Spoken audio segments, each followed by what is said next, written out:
The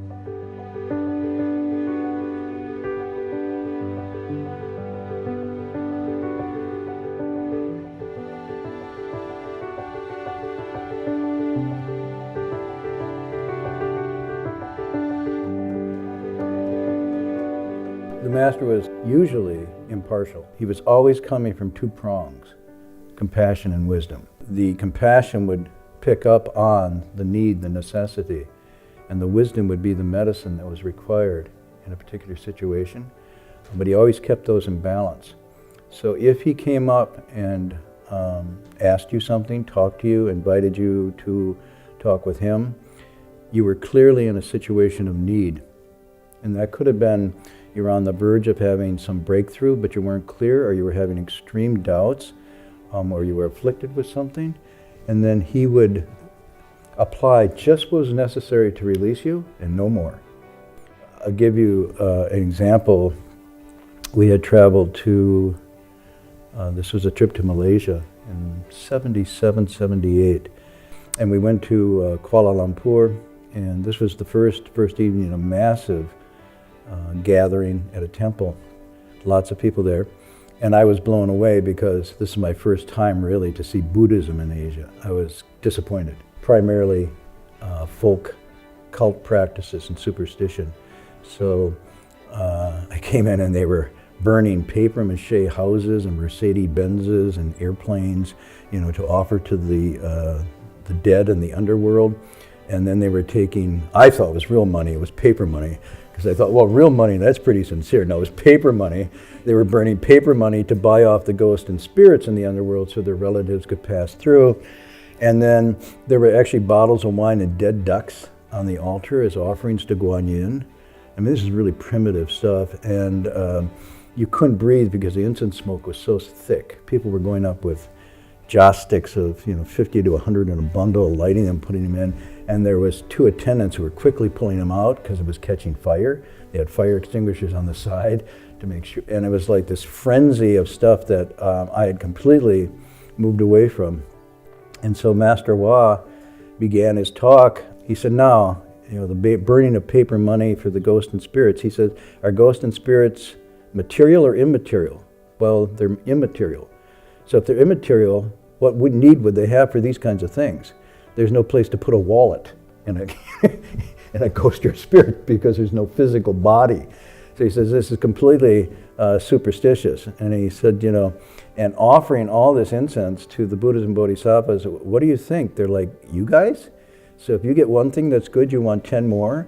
And so you think one stick of incense is good, they want 110 more. That would mean they were greedy. You're actually slandering them by doing this. And he said, it's symbolic. One stick of incense is to purify your mind, not anything else, and so forth. And every time he said one of these things, about 100 people would get up and walk out.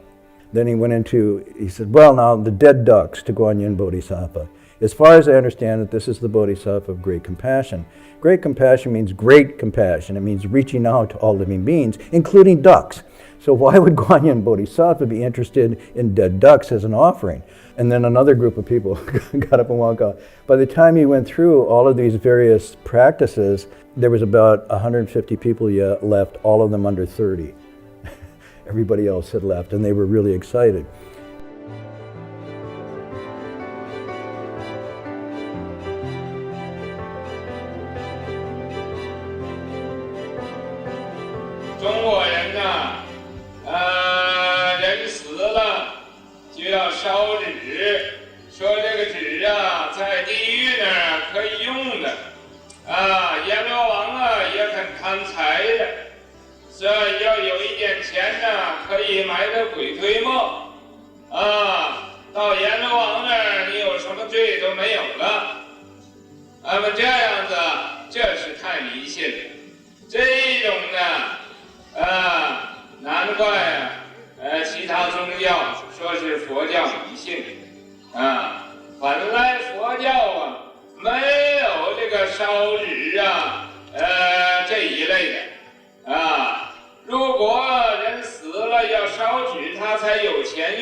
都变成了穷鬼了。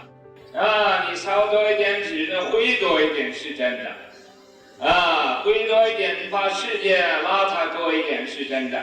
你信佛的人，你为什么不想一想，你将来回了升天，回了到极乐世界去？为什么你要去买通鬼神，贿赂鬼神呢？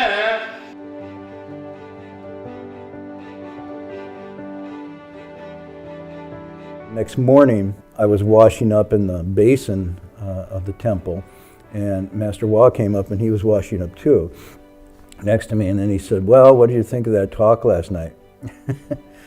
And I said, "Well, I was really impressed. I liked it a lot." He said, "What did you like about it?" I said, "Well, Master, I'd come from a religious background where this was the essence of it, and I always thought it was superstition.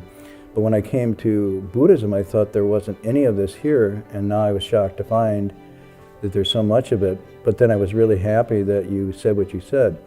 And he shook his head and he said, "Even if I didn't want to say that, I had to say that. I could not say that." And he said, "Even if everybody walked out and there was nobody left, I would still say it."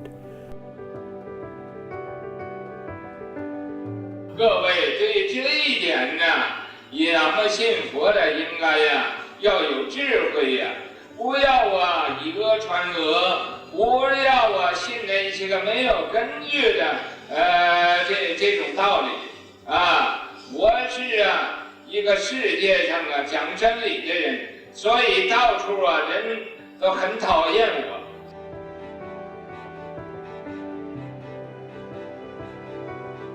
And I said, "Oh, that's why I'm following you." And he took his towel and he just whapped me across the head. He said, "Stupid." He says, "Don't follow me, follow wisdom." And he walked away.